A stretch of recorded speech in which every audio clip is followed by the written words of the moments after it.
नमस्कार दोस्तों, मैं सौरभ कुमार आप सभी लोगों को सामाजिक विकास के चैनल पर हार्दिक स्वागत करता हूं। मैं लेके आया हूं आप लोगों के बीच ये बिहार का हाल ही में जो चुनाव हुआ है उसका एग्जिट पोल। तो आप लोगों को मैं बता देना चाहता हूं कि इस एग्जिट पोल में तेजस्वी यादव का सरकार बन रहा है। और क्यों बन रहा है आप लोगों को मैं बता देता हूँ। जहाँ तक मेरी समझ है, सोच है, हमने जहाँ तक क्षेत्रों में भ्रमण किया है उस क्षेत्रों में लोगों ने अपनी समस्याएं और जो 15 साल तक लगातार जो नीतीश कुमार बिहार में शासन करते चले आए हैं उनके बदलाव के लिए इस बार लोगों ने वोट दिया है। एक तो पहला कारण है बदलाव, दूसरा कारण विकास, तीसरा कारण सबसे बड़ा कारण बेरोजगारी। जो 15 सालों में मात्र 6 लाख लोगों को नौकरी दे पाए माननीय मुख्यमंत्री श्री नीतीश कुमार, और इसी के विपक्ष में माननीय नेता प्रतिपक्ष तेजस्वी यादव ने इकट्ठे 10 लाख नौकरी देने की घोषणा की है। तो 10 लाख नौकरी देने की घोषणा की है। तो 10 लाख की जहां बात हो रही है, लोगों ने एक बार सोचा है कि तेजस्वी को मौका दिया जाए और देखते हैं कि तेजस्वी और सबसे ज़्यादा पसंदीदा अगर कोई है तो लोगों के बीच तेजस्वी यादव जी हैं सबसे पसंदीदा मुख्यमंत्री के तौर पर। तो इसलिए मैं आप लोगों को बताना चाहता हूं कि इस बार तेजस्वी भवा बिहार होने जा रहा है हमारी सर्वे में। वैसे आप लोगों को 10 तारीख को पता चल जाएगा कि किसको कितने सीटें मिलती है, वो आपका एग्जैक्ट वैल्यू होगा।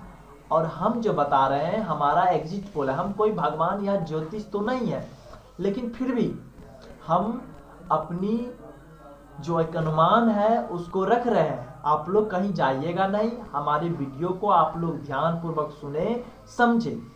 महिलाओं को बारे में कहा जाता है बार बार कि महिलाएं नीतीश कुमार का पक्षधर रही है। महिलाएं क्यों पक्षधर रहेगी? आजकल की महिलाएं अभी भी उतना शिक्षित नहीं हो पाई है। भले ही नीतीश कुमार ने महिलाओं के लिए 50% आरक्षण दिया हो, लेकिन फिर भी महिलाएं पुरुषों की अपेक्षा उनके बीच का अंतर जो समाज में, जो महिलाएं और पुरुष के बिना समाज नहीं चल सकता है।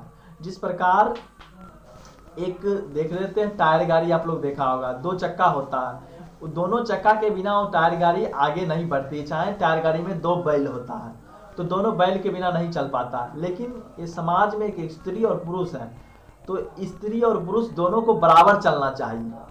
इसके लिए नीतीश कुमार ने उपाय तो किया, इसके लिए उन्होंने खर्च भी किया, लेकिन वो मॉनिटरी करने में नाकामयाब रहे। नीतीश कुमार ने कई करोड़ों का क्या कहते हैं उसको, बहुत सारे फंड दिए बिहार को, लेकिन उस जो घोषणा हुआ करोड़ों का, वो करोड़ों का काम नहीं हो पाया क्षेत्रों में। मान लेते हैं अगर 3200 करोड़ का घोषणा हुआ किसी फंड में, किसी पुल के निर्माण में, चाहे सड़क के निर्माण में, तो उसका कार्य बहुत 50%, 40% उस पैसा का उपयोग है। बाकी का पैसा बीडीओ, सीओ, सीडीओ, फलना चिलना, आप लोग समझ ही रहेंगे, हम उनका नाम नहीं लेना चाहेंगे, लेते हैं। इसलिए नीतीश कुमार से लोग नाराज हैं। अगर वो अपनी काम को मॉनिटरी करने में सफल होते तो आज उनकी छवि इतनी खराब नहीं होती। उनकी छवि खराब हुई है, सबसे ज़्यादा अगर छवि खराब हुई है तो हम चाहते हैं कि वो जो शराब जो बंद किए थे, शराब बंद करने में लोगों में काफ़ी हर्षोल्लास था, लेकिन शराब अत्यधिक मात्रा में पहले से भी ज़्यादा बिकता है और महंगा बिकता है। लोगों अभी भी चाहते हैं शराब बंद हो जाए, लेकिन शराब तो बंद होने वाला चीज़ नहीं। लोग उसके बिना जी नहीं पाएंगे। कई मजदूर भाई होते हैं जो शराब के बिना काम नहीं कर पाएंगे। तो इसलिए शराब भी किसी भी क्षेत्र में रहना बहुत बड़ा जरूरी है। क्षेत्र का विकास के लिए एक शराब भी एक अंग है। शराब से बहुत बड़ी आय सरकार को मिलती थी, जिससे क्षेत्र का सर्वांगीण विकास किया जा सकता था। उसको शिक्षा के क्षेत्र में, चाहे खोज के क्षेत्र में, चाहे जो भी नौजवान बेरोजगार बैठे हैं उसको किसी भी तरह से बेरोजगारी भत्ता या तरह तरह की सरकार अपनी स्कीम चलाकर उसको चाहे पढ़ाई करने जो मेधावी छात्र हैं उसको टेस्ट एग्जाम लेकर उनको आर्थिक सहयोग दे सकते थे, लेकिन ऐसा उन्होंने नहीं किया। उनका 5 साल बहुत अच्छा रहा, लोगों ने उनकी 5 सालों को काफ़ी तारीफ की है।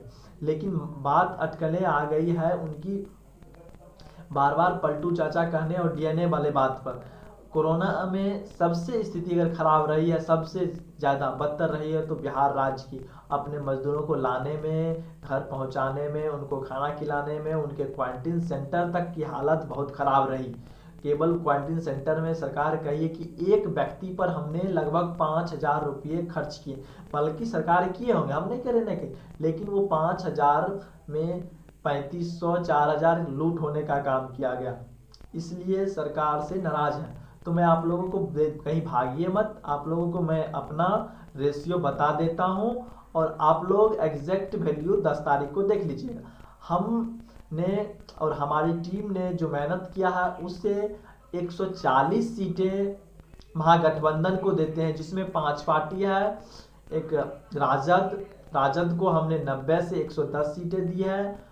110 सीटें मिलने की संभावना है और मिल भी सकती है।